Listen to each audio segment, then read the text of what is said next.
Assalamualaikum warahmatullahi wabarakatuh. Halo, balik lagi di channel Belajar Si Bingung, tempat belajar yang lagi bingung, yang ngajar juga pernah bingung, dan bakal ngasih tahu kamu cara biar nggak bingung lagi. Hari ini kita mau bahas tentang materi yang penting banget, yang biasanya pasti sering muncul di ujian English SMP gitu ya, Junior High School. Nah, materi ini penting banget untuk kita pelajari karena untuk bisa belajar bahasa Inggris, untuk bisa speak bahasa Inggris dengan lancar, kita perlu belajar materi ini. Nah, sebelum kita mulai, alangkah baiknya kita berdoa dulu kepada Tuhan Yang Maha Esa sesuai dengan kepercayaan masing-masing. Berdoa dimulai.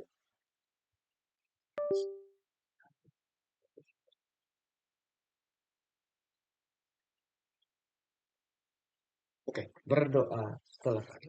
Kita start dari sekarang. Oke, jadi namanya passive voice nih. Passive voice. Nah, kita mulai start dari passive voice dulu ya. Pernah nggak kalian ngomong sama siapa aja deh? Hmm, misal kamu lagi ditanya sama Bang, Dek, makanan Lebaran kita mana? Makanannya udah habis dimakan. Nah, passive voice, kau pasti pakai kata dimakan. Kenapa kamu nggak bilang makanannya udah memakan? Nggak nyambung kan?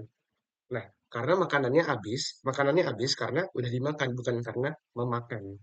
Nah, gitu. Nah, ketika kita mau belajar passive voice, ya bedanya dengan active voice atau aktif. Kalau pasif itu kan dia biasanya ada didinya, kalau pasif dia bisa me gitu ya, kalau bahasa Indonesia. Nah, kalau kita pakai active voice. Active voice itu dia lebih menonjolkan pelaku. Ini kalau aktif. Kalau pasif dia lebih menonjolkan ke hasil. Nah, itu dia. Jadi dengan kita mengetahui ini penting dan harus kita ingat-ingat. Kalau passive voice dia menunjukkan ke hasil, kalau active voice itu dia lebih menonjolkan ke siapa yang melakukan itu. Nah, sekarang kita masuk. Makanannya udah dimakan. Coba kasih tahu aku gimana cara ngerubah kalimat ini dalam bahasa Inggris. Translate-nya gimana? The food have eaten, the food eats, the food have been eaten atau I have eaten the food. Ya, betul. The food have been eaten adalah yang betul jawabannya. Kenapa? Oke, kita bahas satu-satu. The food have eaten berarti makanannya udah memakan.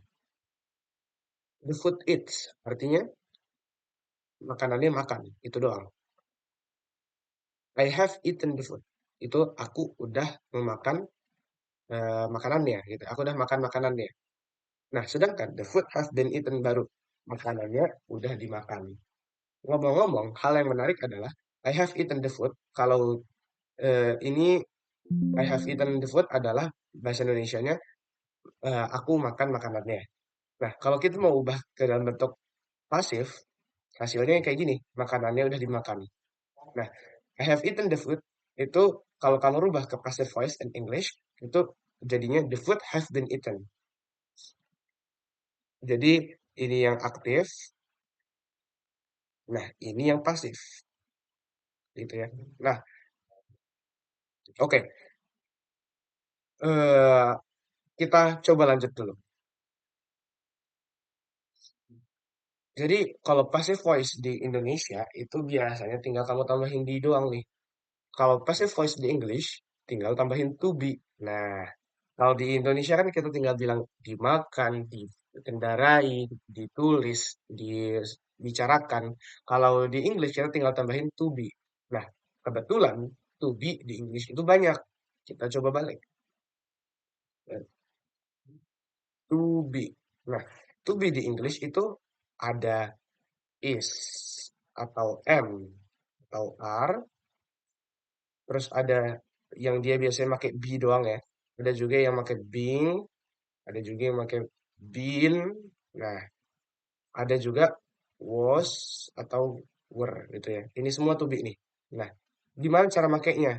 Kita bakal bahas nanti. Oke, kita masuk ke example lain. Have studied biology for the exam. Kalau kita ubah ke passive voice, biology for the exam have been studied, gitu ya. Have been studied. Nah, di sini dia ditambahin to be. To be-nya apa? Been, gitu ya. Nah, sekarang my sister tidied up my room. Kalau kita ubah in English, into passive voice di English, jadinya my room was tidied up by my sister. Nah, was. Kok sekarang to be-nya jadi was? Apa dia yang membedakan? Nah, jadi gampangnya gini. Kalau misalnya eh, yang kita coba pakai cocok-cocokan aja ya. Ini cara gampang untuk bedain buat apalagi yang masih baru belajar gitu. Nah, ya yang ngasih tahu juga masih baru belajar sih. Tapi nggak apa-apa. Gampangnya gini, kalau misalnya dia cocok ditambahin is, am atau are atau was or were, nah itu berarti kamu tambahin itu. Tapi kalau nggak cocok, berarti jangan. Nah, contoh kita langsung contoh ya. Biology for the exam have been studied. Ini kan nyambung nih, kedengarannya enak. Kalau misalnya have is studied atau have was studied, gimana? Ya kedengarannya enak kan? Masa biology for the exam have was studied kan nggak kedengarannya nggak enak gitu. Nah, karena kedengarannya nggak enak pakai is atau were, is atau was, apalagi are atau were, nah kita pakai be. Jadinya kita salah katanya kan have be ini have be kita tambahin be dulu. Nah, karena dia dalam bentuk eh, present perfect, jadinya kita tambahin been. Nah, untuk memudahkan kamu dalam belajar passive voice, kamu harus tahu dulu sentence consistencies seperti present perfect, present simple, past simple. Cukup beberapa tenses-tenses yang memang krusial kan. Tadi, present perfect, present simple, past simple, dan present continuous. Lebih bagus lagi kalau campur past continuous. Nah, kalau kamu tahu minimal 4 atau 5 tenses itu, belajar passive voice bakal gampang banget. Nah, untuk kalau kamu misalnya lagi nyari belajar buat present simple, past simple, atau past continuous, videonya udah ada ya di link deskripsi. Oke, have been, have been. Kalau misalnya kita tahu kalau misalnya dalam bentuk present perfect have, maka kata di depannya diubah jadi verb three kan. Nah, jadi asalnya aku cuma mau naruh have be doang nih. Tapi karena ada have-nya, jadinya aku tambahin in karena verb three dari be ya been gitu ya. Nah, makanya ketika kita tambahin have been, nah aturannya lagi gini nih. Aturan kedua. Tadi itu aturan pertama ya. Aturan satu tambahin di gitu. Nah, aturan kedua adalah kamu setelah ada be maka tambah verb 3. Jadi verb 3 gitu. Nah, verb 3 itu yang kayak gimana? Kamu bisa cari di Google, search coba. Verb 3 list daftar verb 3. Ada be, ada banyak, ada go, when, gone gitu ya. Go ini verb satu, ini verb 2, ini verb 3. Go, when, gone. Nah, kebetulan di sini I have studied. Studied di sini udah dalam bentuk verb 3. Jadi kalau kita pengen ubah ke passive voice, tinggal tambahin aja have been studied. Dan kalau udah ada karena ini udah ada karena ada been-nya, jadinya di sini juga harus verb 3 gitu ya. Gitu. Nah, my sister tidied up my room. Nah, kalau di sini my sister tidied up, tidied di sini masih dalam bentuk verb to. Nah, kalau kita mau rubah ke dalam eh, passive voice, maka berubah jadi my room was tidied up. Nah, karena ada was-nya, maka tidied up, tidied-nya ini menjadi verb 3. Oh, bentuknya masih sama, tidied juga. Karena verb 2 dan verb 3-nya tidied ya sama, tidied, tidy, tidied, tidied gitu ya. Nah, terus sekarang coba lagi. Kita coba hapus ini dulu ya. Kamu gak usah lihat was-nya dulu. Sekarang coba lihat. My room, bla bla bla, tidied up by my sister. Kalau kamu taruh My room be tidied up. Kedengaran gak enak kan? My room be tidied up. Oh, salah nih berarti. Berarti pilihannya cuman is, are, atau was, and were gitu ya. Nah, yang mana? Kamu harus lihat dari jenis tenses awalnya. Kalau misalnya tenses awalnya itu ya past simple, ini kan past simple nih. Karena apa? Karena ada id-nya nih.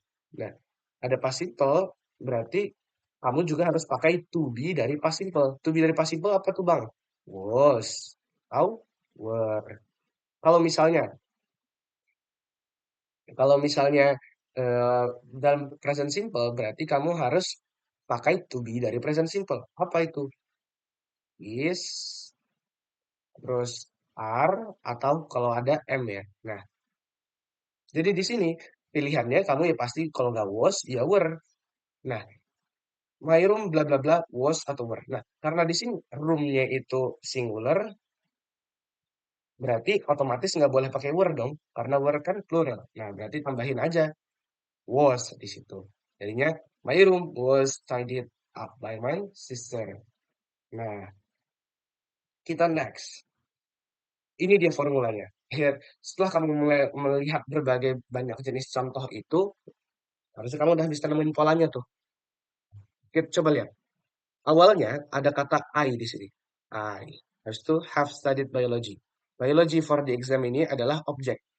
Jadi dari sini sampai sini itu adalah objek. Nah, tiba-tiba pas diubah ke passive voice, tiba-tiba objeknya yang ini, biology for the exam, tiba-tiba ada di depan.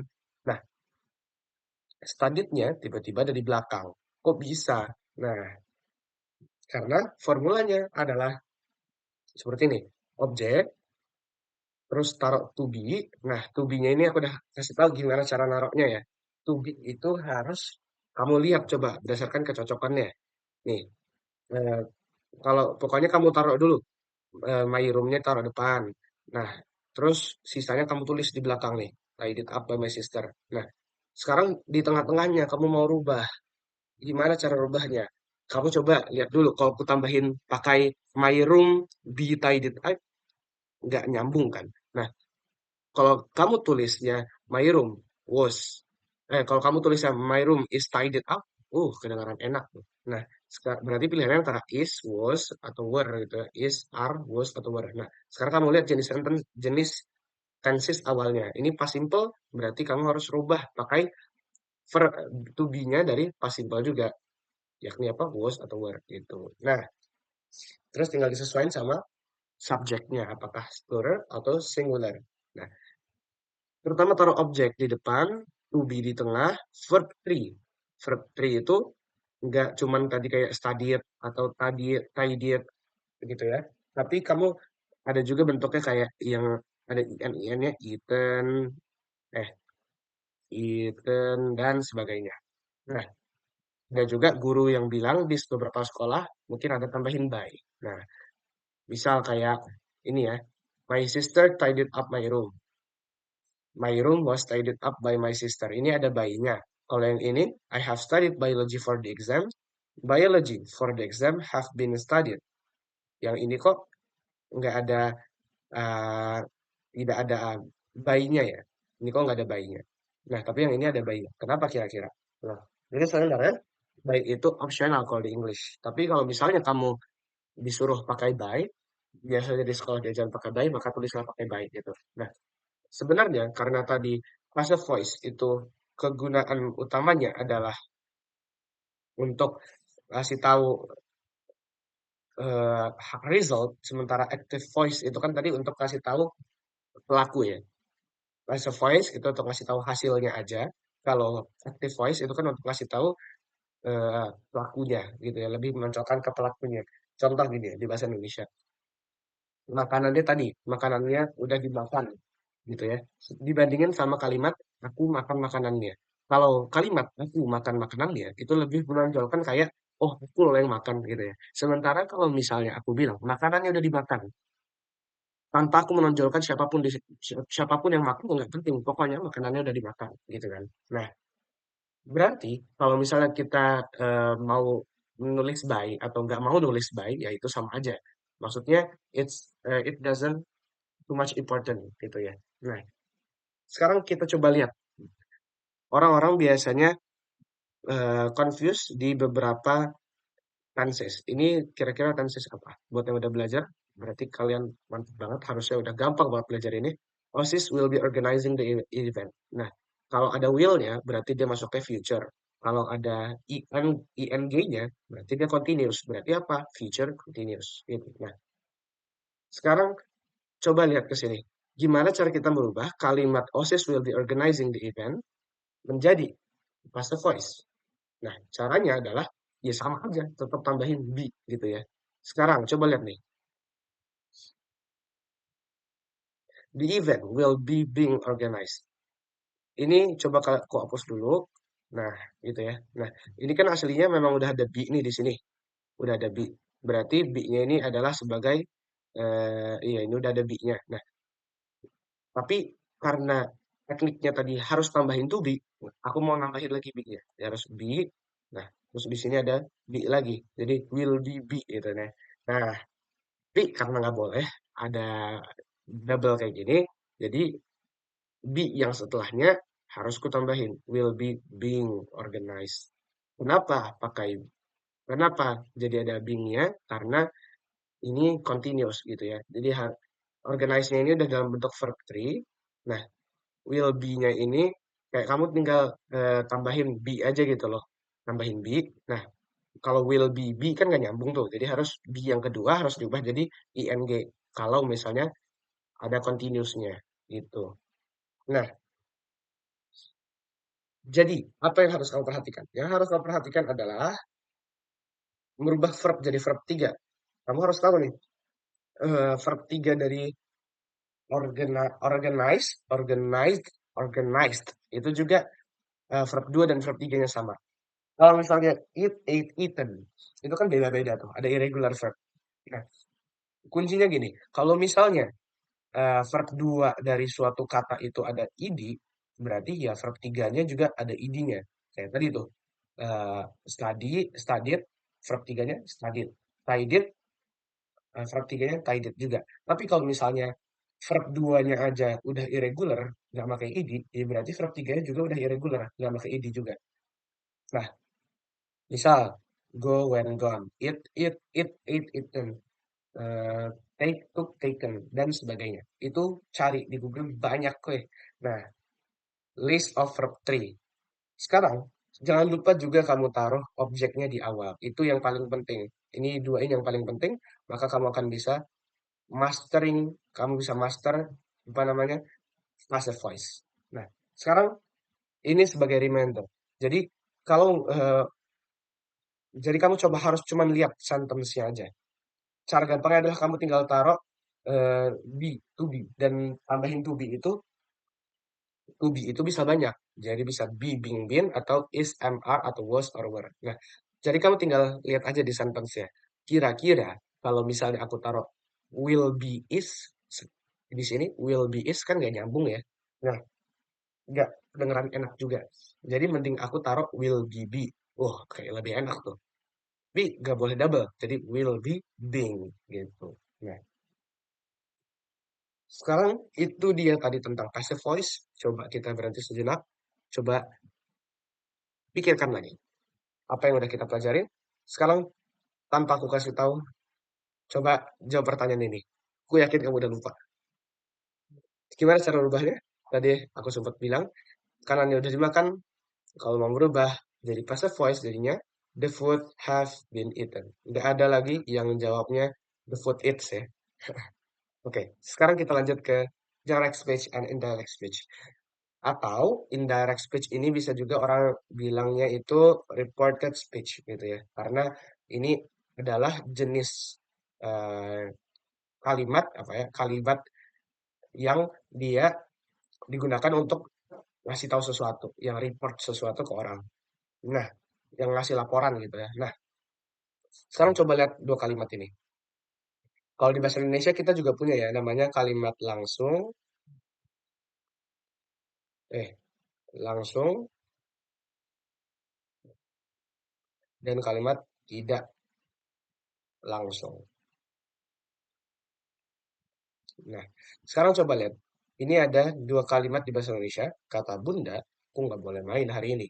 Kata bunda, dek, jangan main. Nah, ini kan secara teknisnya meaningnya sama.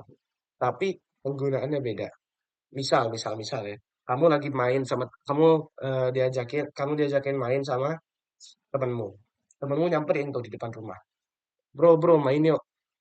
Kamu kira-kira bakal bilang yang mana? Yang atas atau yang bawah? Apakah kau bakal bilang ke temenmu, sorry, kata bunda, dek, jangan main. Enggak dong. Itu kayak kurang umum gitu ya kalau di kita. Masa kita ada teman bilang, bro main yuk. Eh, maaf ya, kata bunda, dek, jangan main.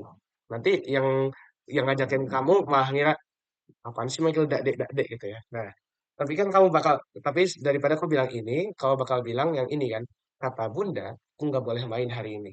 Ini lebih make sense. Nah, gitu juga kalau di English.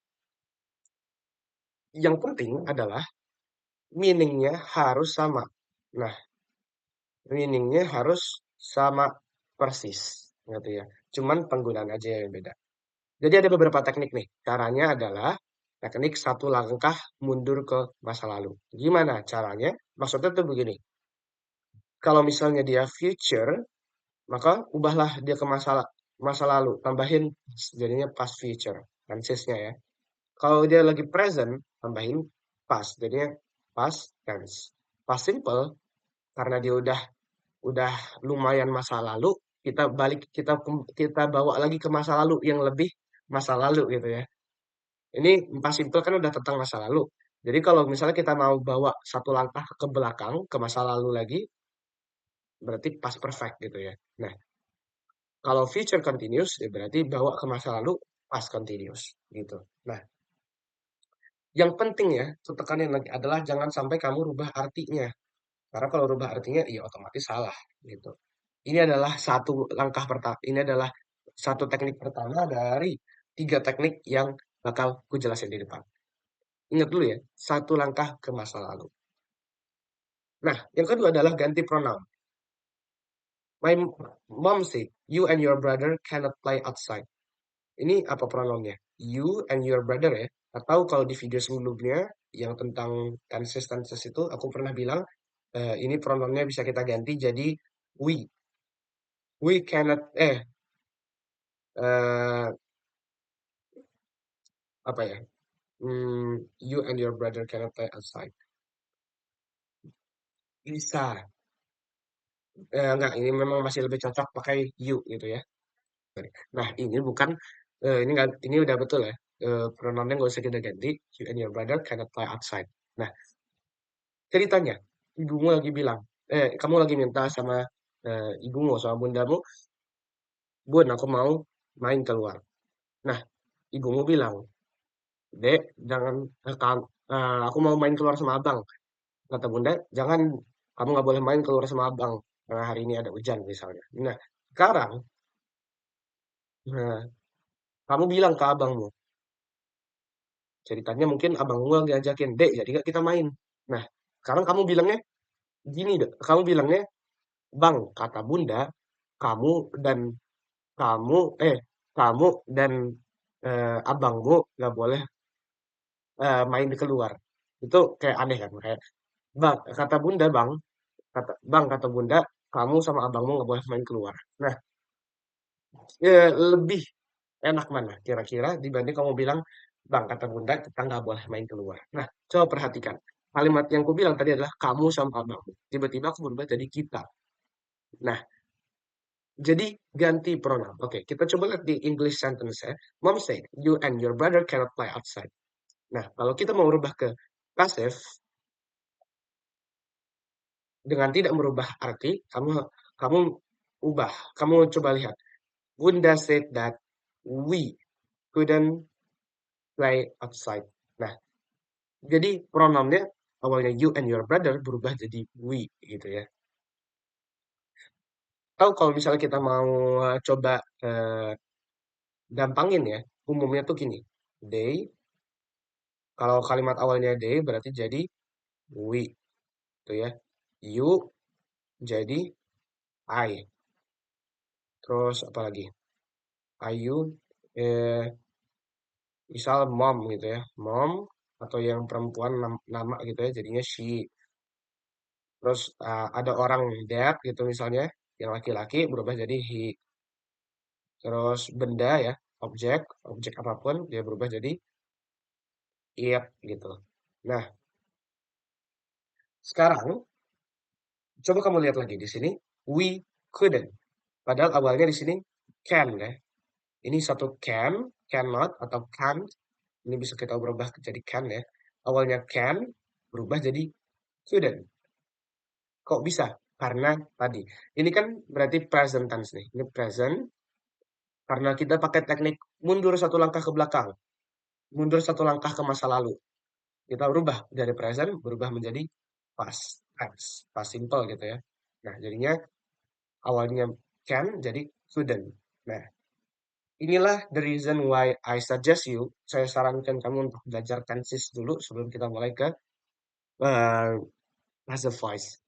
Untuk video tentang tenses, khususnya tiga tenses, present tense, simple, simple past, dan past continuous, ada linknya di deskripsi. Oke, kita lanjut. Habis promosi bentar ya. Nah, ini dia langkah teknik ketiga kita dalam merubah indirect speech. Nah, ubah this jadi that, ya, jadi there gitu ya. Jadi selain kita pakai apa namanya meaning, kita pakai akal kita untuk melihat apakah artinya sama nih. Kamu harus pakai logika gitu ya.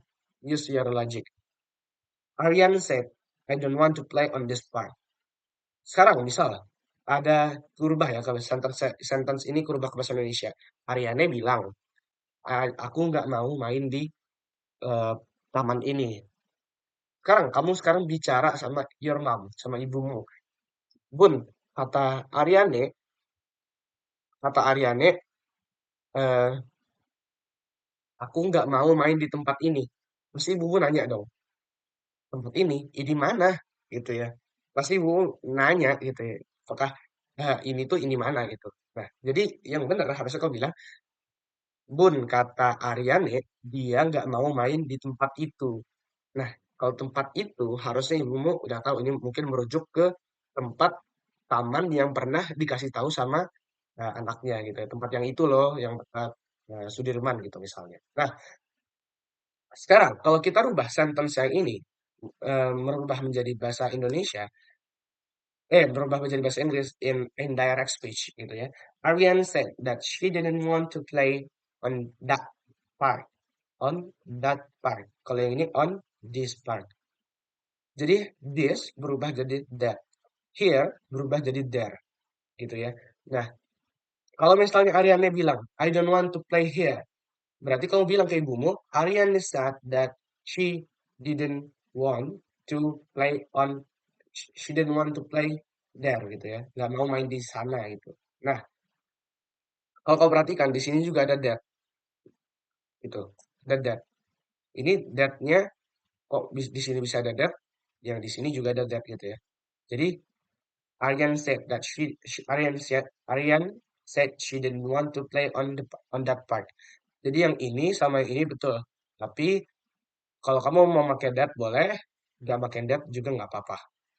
Artinya sama. Aryan said that she didn't want to play on that part.